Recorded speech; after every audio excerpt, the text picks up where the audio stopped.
ഇന്ന് ലോകത്ത് രണ്ടു കൂട്ടം സഭകളുണ്ട്. പൗരോഹിത്യം ഉള്ളവരും പൗരോഹിത്യം ഇല്ലാത്തവരും. പൗരോഹിത്യമുള്ള സഭകളാണ് റോമൻ കത്തോലിക്ക സഭ. അതിൽ നമുക്ക് പരിചയമുള്ള 3 രീതികൾ: മലബാർ, മലങ്കര, ലത്തീൻ രീതികൾ. റോമൻ കത്തോലിക്ക സഭ ഇപ്പൊ മാർപ്പാപ്പായ അംഗീകരിക്കുന്നില്ല, റോമൻ കത്തോലിക്കരാണ്. ആരും പറഞ്ഞെങ്കില് ലാറ്റിൻ നമ്മൾ സീറോ മലബാറുകാരും മറ്റു റോമൻ കത്തോലിക്കരുമാണ്. അറിയത്തില്ലാത്ത വർത്താനം പറയുന്ന കേൾക്കാം. അത് ശരിയല്ല. സീറോ മലബാറും റോമൻ കത്തോലിക്കരൊന്നുമില്ല.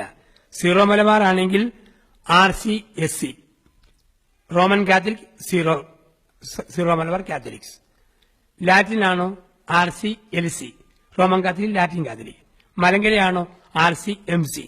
മാർപ്പാപ്പായ അംഗീകരിക്കുന്ന മുഴുവൻ പേരുടെയും പേരാണ് റോമന്റെ അധികാരത്തെ സ്വീകരിക്കുന്ന എല്ലാം റോമൻ കത്തോലിക്കൽ എന്നാണ് വിളിക്കുക. അതിനകത്ത് പല പല ഡിനോമിനേഷനായിട്ട് നിൽക്കുന്നു.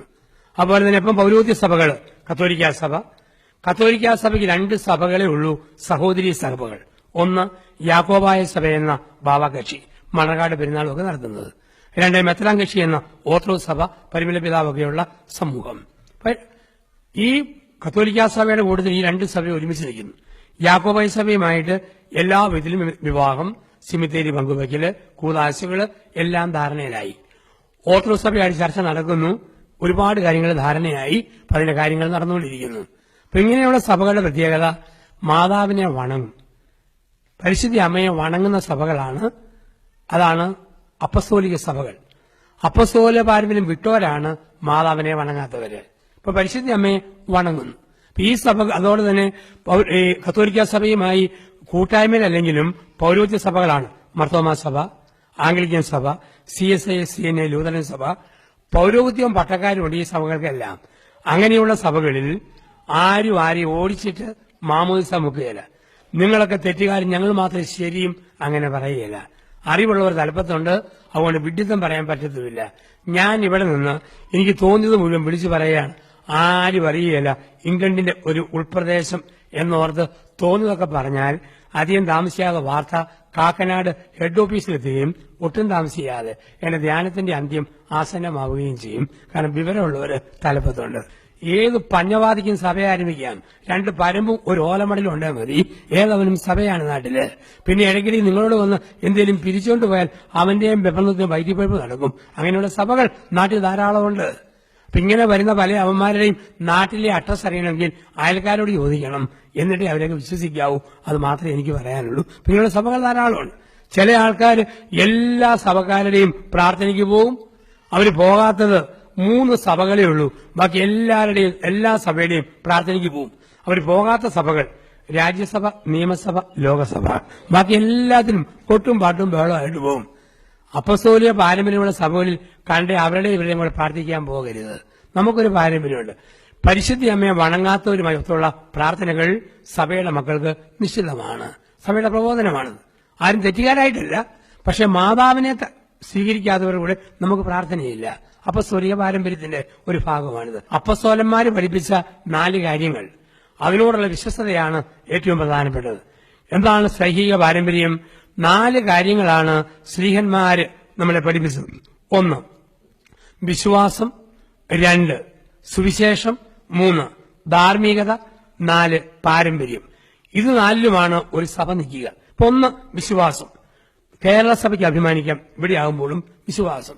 ഞാൻ ഓർക്കുകയായിരുന്നു, നിങ്ങളുടെ വിശ്വാസ ദാർഢ്യം കൊണ്ട് ഞാൻ ന്യൂസിലൻഡിലെ ഹാമിൽട്ടണിൽ ധ്യാനിപ്പിക്കുമ്പോൾ അവിടുത്തെ ബിഷപ്പ് പറഞ്ഞു, നിങ്ങളുടെ കുട്ടികൾ ഇംഗ്ലണ്ടിൽ നിന്ന് മറ്റും ഇവിടെ വന്ന് തുടങ്ങിക്കഴിഞ്ഞപ്പോൾ പള്ളിയിൽ ആളുകൂടി. അത് കണ്ടപ്പം ഞങ്ങളുടെ ആൾക്കാർക്കും തോന്നി പള്ളിയിൽ കൂടിയാൽ കൊള്ളാം, നമ്മൾ സാക്ഷ്യമായിട്ട് മാറുന്നു. ഷെഫീൽഡിൽ ബിഷപ്പ് കഴിഞ്ഞ ആഴ്ച ഞാൻ ധ്യാനിപ്പിക്കുമ്പോൾ അവിടെ അറിയിക്കുന്നു, മലയാളി കുട്ടികൾ വേദപാഠം പഠിക്കുന്ന കൂട്ടത്തിൽ അവിടുത്തെ ഇംഗ്ലീഷ് കുട്ടികളെയും കൂടെ ചേർത്ത് പഠിപ്പിക്കണം. ഇപ്പൊ മാറ്റങ്ങൾ വന്നുകൊണ്ടിരിക്കുന്നു. 2 സുവിശേഷം. ലോകത്തെങ്ങുമുള്ള 4 സുവിശേഷങ്ങൾ. നമുക്കൊരു മായവും ഇല്ലാതെ ആ സുവിശേഷം നമ്മളിലുണ്ട്.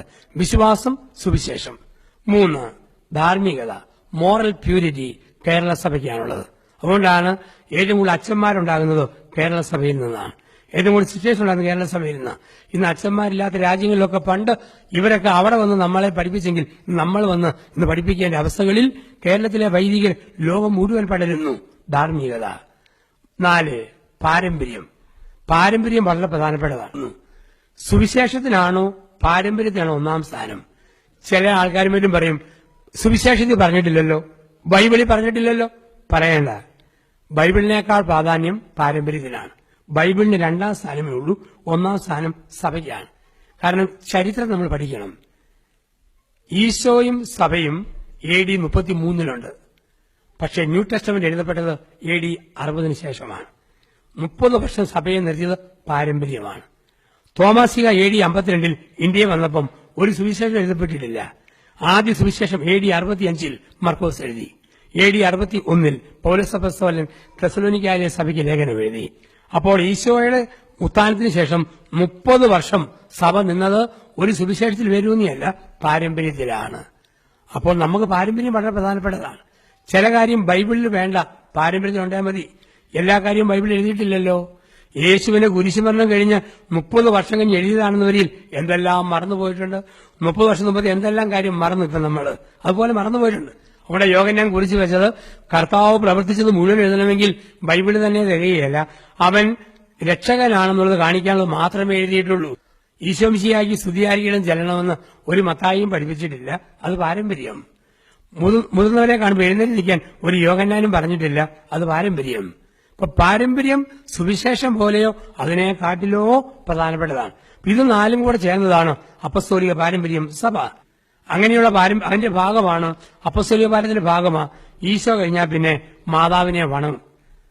ചിലർ പറയും കത്തോലിക്ക സഭ മാതാവിനെ ആരാധിക്കുന്നു. അത് ശരിയല്ല. ഒരിക്കലും മാതാവിനെ ആരാധിക്കുകയല്ല, മാതാവിനെ വണങ്ങത്തേ ഉള്ളൂ. ദൈവത്തിന് മാത്രം ആരാധന, പിതാവ് പുത്രനും പരിശുദ്ധാത്മാവിന് ആരാധന, വിശുദ്ധർക്ക് വണക്കം. അതുകൊണ്ടാണ് ലുത്തിനിയ ചെല്ലുമ്പം നമ്മൾ എങ്ങനെയാ ചെല്ലുക? കർത്താവെ അനുഗ്രഹിക്കണമേ, മിശിഹായെ അനുഗ്രഹിക്കണമേ, കർത്താവെ അനുഗ്രഹിക്കണമേ, മാതാവെ അനുഗ്രഹിക്കണേ. ഒരിക്കലും പറയല മാതാവെ ഞങ്ങൾക്ക് വേണ്ടി അപേക്ഷിക്കണമേ എന്ന് പറഞ്ഞാൽ വിശുദ്ധരുടെ കൂട്ടത്തിലെ മൂത്ത ചേച്ചി നസ്രത്തിലെ മറിയമേ ഞങ്ങൾക്ക് വേണ്ടി അപേക്ഷിക്കണമേ. ഒരമ്മയും 6 വയസ്സുള്ള പെൺകുട്ടിയും കൂടെ പറഞ്ഞാനത്ത് ധ്യാനിക്കാൻ വന്നു. അതിനുള്ള പെൺകുട്ടി എന്നെ മുറിയിൽ കയറി വന്നു. ഞാൻ അവൾക്ക് നാരങ്ങാമുട്ടായി തിന്നാൻ കൊടുത്തു. അവൾ നാരങ്ങാമുട്ടായി തിന്നിട്ട് ചോദിച്ചു, ജോസഫ് അച്ഛ ഒരു സംശയം ചോദിച്ചാൽ മറുപടി പറയാവൂ? ഞാൻ നീ ചോദിക്കുക, ഞാൻ ശ്രമിക്കാം. ഉടനെ അവള് പറഞ്ഞു, അച്ഛാ ഈ ആകാശമോക്ഷത്തിന്റെ വാതിലൊക്കെ കഴിയുമ്പം പിന്നെ എന്നാ? ഞങ്ങൾ അപ്പസ്തോലന്മാരും രക്തസാക്ഷികളും പോവച്ച. ഞാൻ വിശ്വപിതാവും മാതാവും അല്ല അച്ഛാ. ഞാൻ പറഞ്ഞു മരിച്ചുപോയ പൂർവികർ. വെറുതെ ഉരുണ്ട് കളിക്കാതെ അച്ഛാ. അച്ഛൻ അറിയത്തില്ല, ഞാൻ പറയാം. നീ പറയടി. അവൾ പറഞ്ഞു, അച്ഛാ ആകാശമോക്ഷത്തിൽ വാതിൽ കഴിഞ്ഞാൽ പിന്നെ ഉഷകാല നക്ഷത്രമല്ലെന്ന് ചോദിച്ചു. കാരണം കൊച്ചിന് ലുത്തിനിയ കാണാൻ പാടമാണ്. യേശു കഴിഞ്ഞാൽ പിന്നെ അമ്മയ്ക്ക് സഭയിൽ നമ്മൾ സ്ഥാനം കൊടുക്കുന്നു. പരിശുദ്ധ അമ്മയ്ക്ക് സ്ഥാനം കൊടുക്കാൻ കാരണമുണ്ട്. യേശു ജനിച്ചപ്പം ലൂക്കാ 2 ഈശോ കണ്ടത് മാതാവിന്റെ മുഖം. യേശു മരിച്ചപ്പം ലൂക്കാ 23 കണ്ടതും മാതാവിന്റെ മുഖം. അപ്പസ്തോല പ്രവൃത്തി 1:14 ആദിമസഭ ഒരുമിച്ച് പ്രാർത്ഥിച്ചപ്പോൾ അവർക്ക് നായകസ്ഥാനം കൊടുത്തിരുന്നതും പരിശുദ്ധ അമ്മ. അതുകൊണ്ട് ഈശോ കഴിഞ്ഞാൽ പിന്നെ മാതാവിനെ നമ്മൾ സ്നേഹിക്കുന്നു. ഒരിക്കലും മാതാവിനെ ദൈവമാക്കിയിട്ടില്ല.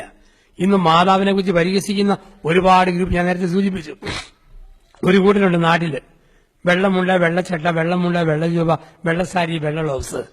അവര് മർക്കോസ് 6:3 ഈ ഒറ്റ വാക്യവും കൊണ്ടാണ് നാളുകളായിട്ട് നടക്കുക. അവിടെ പറഞ്ഞിരിക്കുന്നു മാതാവിന് ഈശോയെ കൂടാതെ വേറെ മക്കളുണ്ട്. അതിന്റെ തെളിവ് മർക്കോസ് 6:3 യേശുവിന്റെ സഹോദരന്മാരായ യാക്കോബും ജോസയും എന്ന് പറഞ്ഞ ചുരുങ്ങിയ പക്ഷം ഈശോയെ കൂടാതെ മാതാവിന് 2 മക്കളും കൂടെ ഉണ്ട്. തെളിവ് മർക്കോസ് 6:3 യേശുവിന്റെ സഹോദരന്മാരായ യാക്കോബും ജോസയും. പാലായിൽ ഒരു ചേട്ടന്റെ വീട്ടിൽ ഈ കൂട്ടര് വന്നു. ചേട്ടനെ കത്തോലിക്ക സഭ വഞ്ചിച്ചിരിക്കുന്നു. അതെന്താ?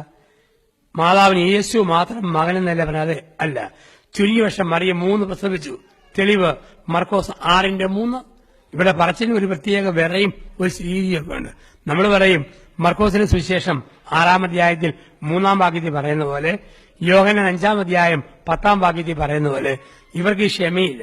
ഇവർ വെടിവെക്കുന്ന പോലെ പറയുള്ളൂ. മത്തായിയുടെ 5:3, മർക്കോസിന്റെ 6:3, ലൂക്കാട് 8:10. ഇങ്ങനെ വന്ന് പാലാക്കാരൻ ചേട്ടനോട് പറഞ്ഞു കത്തോലിക്ക സഭ ചേട്ടനെ വഞ്ചിച്ചിരിക്കുന്നു. തെളിവ് മർക്കോസിന്റെ 6:3 യേശുവിന്റെ സഹോദരന്മാരായ യാക്കോബും ജോസയും. പാലാക്കാരൻ ചേട്ടൻ അറിയാവുന്ന ബൈബിൾ മുഴുവൻ പറഞ്ഞു, നമസ്കാരം മൊത്തം പറഞ്ഞു ഏൽപ്പിച്ചു. പക്ഷെ മറിയം 3 പ്രസവിച്ചത് സമ്മതിക്കാതെ ഈ ഗൈനക്കോളജിസ്റ്റുകൾ ഇറങ്ങിപ്പോകത്തില്ല. പാലാക്കാരൻ ചേട്ടൻ മടുത്തിട്ട് തന്റെ തനി രൂപം പുറത്തെടുത്തു, തലയെക്കെട്ട് മുറുക്കി കെട്ടി, മുണ്ട് പൊക്കി കുത്തി എന്ന് പറഞ്ഞു, എഴുന്നേക്കടാന്ന്. എടാ മറിയം 3 300 പ്രസവിച്ചാലും നിന്റെ അപ്പന്റെ വീട്ടിൽ നിന്നല്ലോ ചെലവിന് കൊടുക്കുന്നത്. അഡ്രസ് ഉള്ളവന് അന്തസ്സിന്റെ ഭാഷ, കുറ്റി പറഞ്ഞവനോട് അവന്റെ ഭാഷ. ആ ഭാഷയെ വേണമെങ്കിലുള്ള വർഗ്ഗങ്ങളെ നേരിടാൻ. അതേസമയത്ത് അല്പം പഠിത്തമൊക്കെ ഉള്ളവരാണെങ്കിൽ അവരോട് പറയേണ്ടത് മർക്കോസ് 15-ാം അധ്യായം വായിക്കാൻ പറയണം. പിന്നെ ഈ പൊട്ടത്തരങ്ങൾ പറയുകയില്ല. കാരണം മർക്കോസ് 15 പറയുന്നു, യേശുവിനെ തറച്ച കുരിശിന് ചുവട്ടിൽ അവന്റെ സഹോദരനായ യാക്കോബിന്റെ അമ്മയായ സലോമിയും ജൊസയുടെ അമ്മയായ മറ്റേ മറിയവും നിന്നിരുന്നു. മാതാവിന്റെ ചേടത്തിയന്തിമാരുടെ മക്കളാണ് യാക്കോബ് ജൊസെ എന്ന് മർക്കോസ് 15 അതിന്റെ ഉത്തരവും കൊടുത്തിട്ടുണ്ട്. അറിവുള്ളവരുടെ ആ ഉത്തരം, അല്ലെങ്കിൽ പാലാക്കാരൻ ചേട്ടന്റെ ഉത്തരം, ഇതാണ് ആവശ്യം എന്ന് പറയുക. അപ്പൊ സഭയിൽ നമ്മൾ പരിശുദ്ധ അമ്മയെ വണങ്ങുന്നു.